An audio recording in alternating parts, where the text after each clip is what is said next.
Jelang akhir tahun yang tinggal menghitung hari, para selebriti ini masih harus berkutat dengan kasus hukum yang panas dan alot.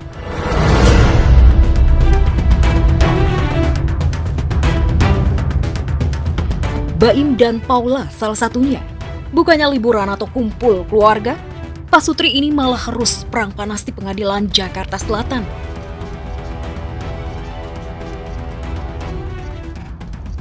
Di saat Paula Verhoeven absen, Baim justru hadir membawa saksi lagi untuk menguatkan dugaan perselingkuhan Paula.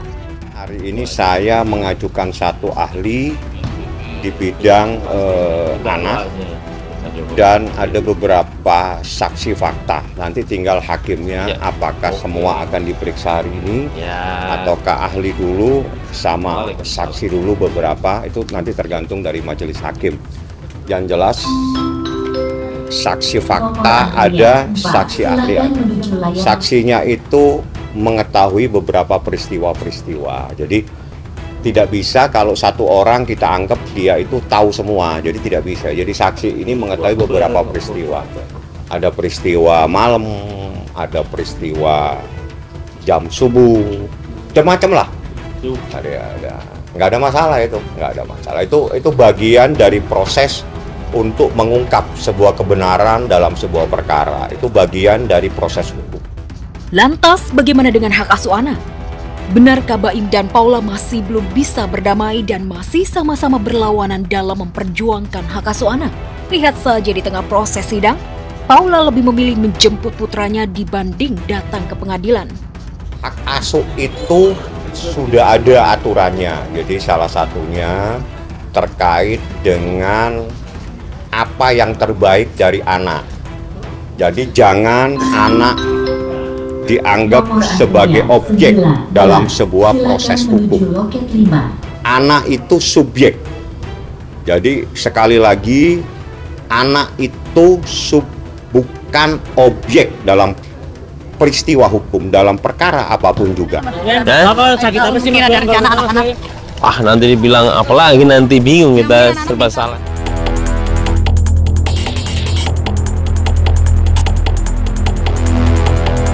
Sementara Baim dan Paula masih perang soal hak asuh anak, selebgram Cut Intan Nabila kini masih harus terus berjuang mencari keadilan untuk dirinya sendiri.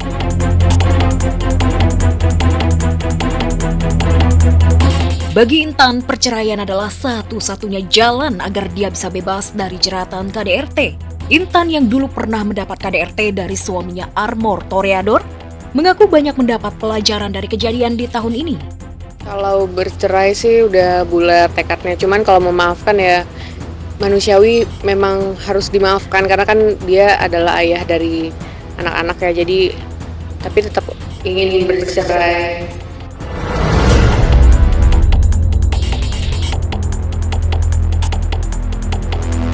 Sebenarnya KDRT itu mungkin banyak, tapi nggak banyak yang berani menyuarakan. Jadi kayaknya memang perlu ada satu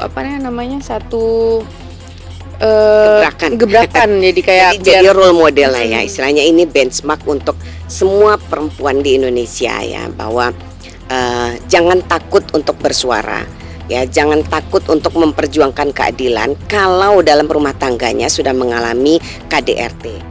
Selain harus disuarakan, pelaku KDRT memang harus ditindak tegas dan dihukum seberat-beratnya. Lantas bagaimana dengan tuntutan hukum Armor? Benarkah Intan puas Armor dituntut 6 tahun? Doain aja ya, insya Allah mudah-mudahan banyak hal-hal baik datang di tahun depan. Insya Allah di Januari sudah putus, yang pidananya juga sudah putus, insya Allah juga perceraiannya sudah putus. Kita doakan semoga Intan ya, yang sudah babak belur di tahun 2024, 5 tahun ke belakang, insya Allah nanti tahun 2025 bisa menyambut kehidupan barunya dengan lebih baik.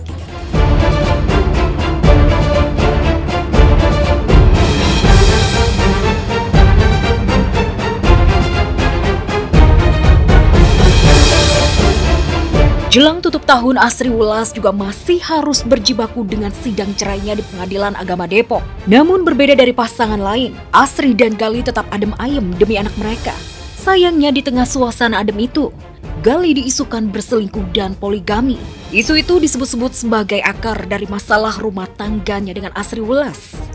Kedua, saya dibilang saya menikah lagi. Aduh, saya bisa cek ya di data, saya hanya menikah sekali, yaitu sama Mbak Asri gitu ya.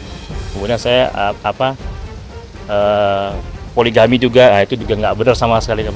Boleh dicek kalau nggak percaya, saya coba menikah sekali itu dengan Mbak Asri. Jadi hal-hal yang menggiring ke arah sana itu bisa saya bilang itu tidak ada.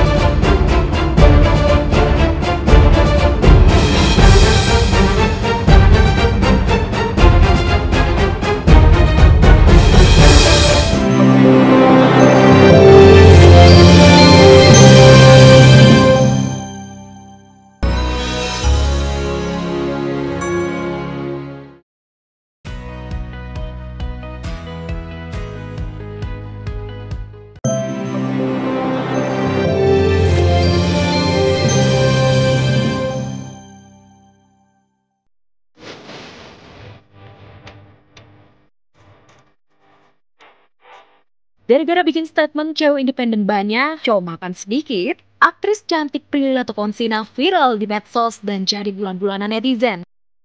Padahal Prilly ngaku kalau itu bukan statementnya, tapi Prilly cuma mengutip data yang ada di media. Karena banyak cewek independen tapi cowok makan dikit.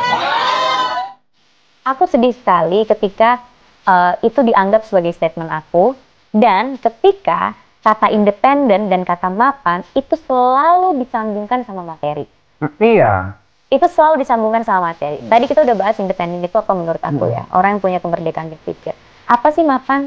Gak usah menurut aku. Menurut Kamus Besar Bahasa Indonesia aja deh. Mapan itu arti pertamanya kalau kita buka KBBI, mantap. Terus definisinya orang yang punya pendirian teguh terhadap prinsip atau apa yang dia yakini. So, mapan itu bukan semata-mata soal materi.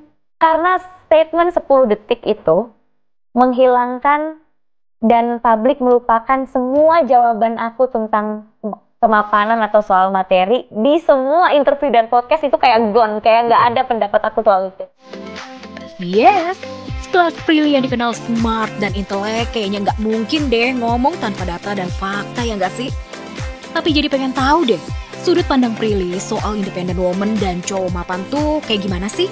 Spill dong, Pril. Independent woman tuh menurut aku perempuan yang pemikirannya merdeka. Mereka punya kebebasan untuk berpikir dan mengambil keputusan. So please stop menggabungkan atau hanya melihat independent woman itu adalah perempuan yang kemana-mana sendiri atau perempuan yang punya uang. Aku selalu bilang materi atau kemampuan finansial laki-laki tidak pernah sekalipun menjadi tolak ukur aku memilih dia menjadi pasangan. Tidak pernah. Tapi rasa tanggung jawab dia atau dia mau berusaha untuk mencari rezeki itu adalah yang menjadi determining factornya gitu.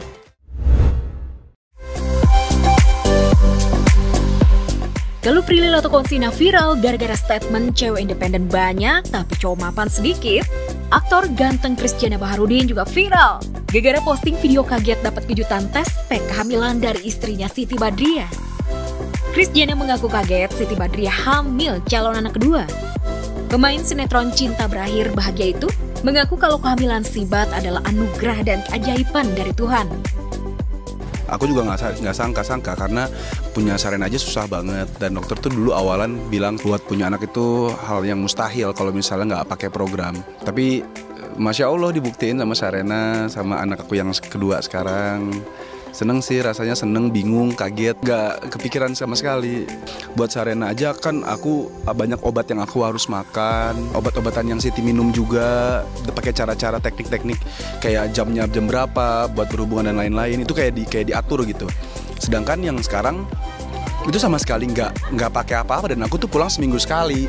Keajaiban Allah sih itu, mungkin emang kuasa Allah ya, mungkin karena permintaan Sarena pengen adik terus dikabulinya permintaan Sarena, mungkin bener-bener kaget, aku aja kaget Siti hamil, shock sendiri, aku kayak berasa Siti hamil sama siapa gitu, berasanya gitu, tapi nggak mungkin lah, aku kayak ya emang keajaiban Allah aja. Wadidaw, Christiana kagetnya gitu amat ya, sampai bilang Sibat hamil anak siapa. Duh, semoga Mami Sibat nggak ngambek ya dengernya. Kira-kira calon anak kedua Sibat, Krisdiana, cowok apa cewek ya? Jadi penasaran nih. Kayaknya sih cowok ya, kayak biar sepaket gitu. Kalau udah sepasang kayaknya udah tenang. Cuman hamilnya persis banget sama pas hamil Sarena. Dia benci bau parfum, dia benci bau masakan. Persis banget, nggak ada bedanya. Muntah-muntah terus.